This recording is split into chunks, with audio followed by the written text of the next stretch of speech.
Ann Kubitsky has a question. Ann is the founder and CEO of the Look for the Good project, which our last book, Standing O Encore, supported. So, Ann, thank you for everything that you do to make our world a better place. Thank you. I wrote the question down, so I'm just going to read it. As you have challenged yourself, how has your identity shifted? Because I'm sure, you know, this is impacting how you look at yourself. Are there parts of your identity that you now accept that you didn't before? You were talking about how in the beginning you were thinking like, oh, I shouldn't be an addict. And now you're embracing that addictive quality and just pointing it in a positive direction. So I was thinking like, is there anything else that you now accept about yourself or anything that you've learned about your identity, and how has that sort of deepened into almost an existential or sort of a spiritual reflective piece? Because I'm sure it's not just mental and physical, it's also emotional and spiritual. When I was 16, I biked across the country, so I can kind of relate a little bit.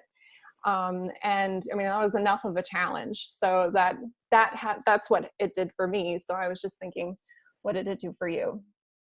Yeah, man, thank you, Ann. That's a great question. I'm curious, actually, before I answer, when I asked you a little while ago to take 5 seconds and think of something that was formative, by chance, was that what you thought of?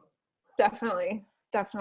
Yeah, that was very hard. Again, yeah, and you can't, like, the excitement and energy, and you did your research, I'm sure, and like you got these stories and all this kind of stuff, and then you start and you get to day 5 of your bike and your rear end hurts and it's raining and, you know, you've had 3 flat tires that day and you're like, what did I get myself into?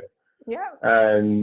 And we project those things. And actually John's seal analogy is really great too, because I know a ton of those guys too. And you know, if you think about it in terms of, I cannot possibly do what I've done today again tomorrow or for the next week or month or 6 months. It's just such a self-defeating thing.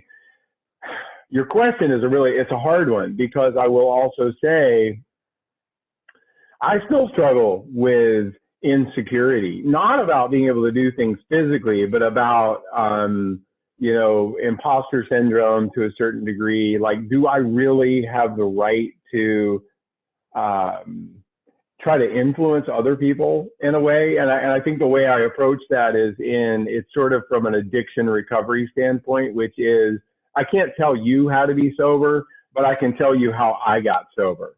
And so I try to frame everything that I do in terms of how I did it, and use this idea of attraction rather than promotion.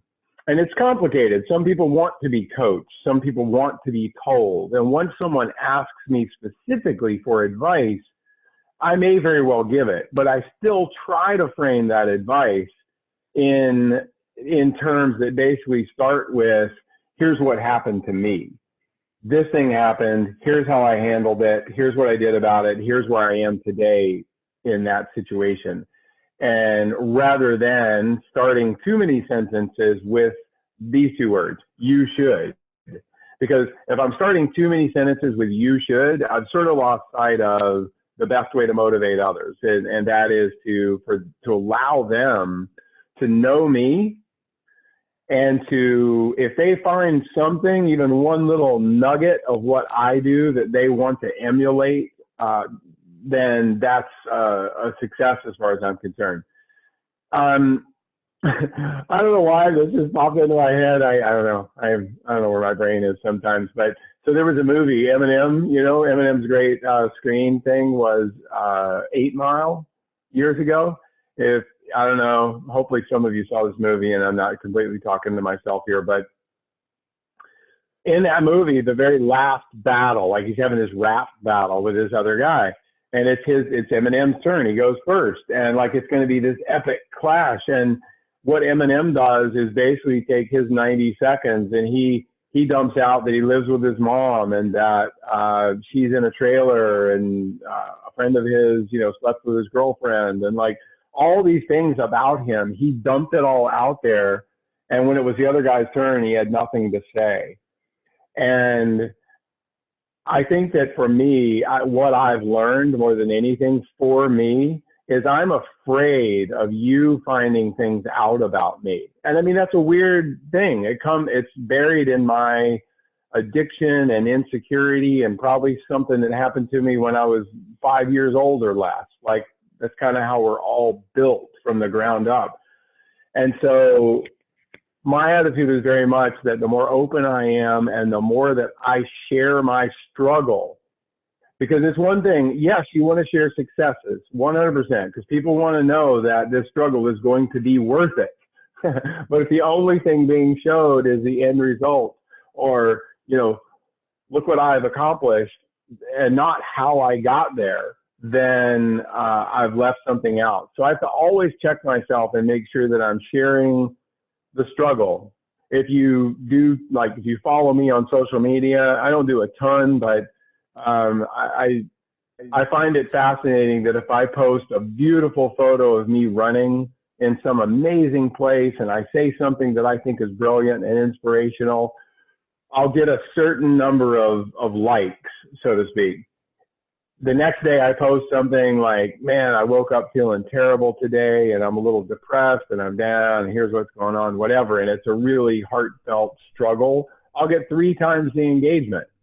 So I don't manufacture that, but the point is people engage more with struggle. And so what I've really learned through these years is that the more I share my struggle and even failures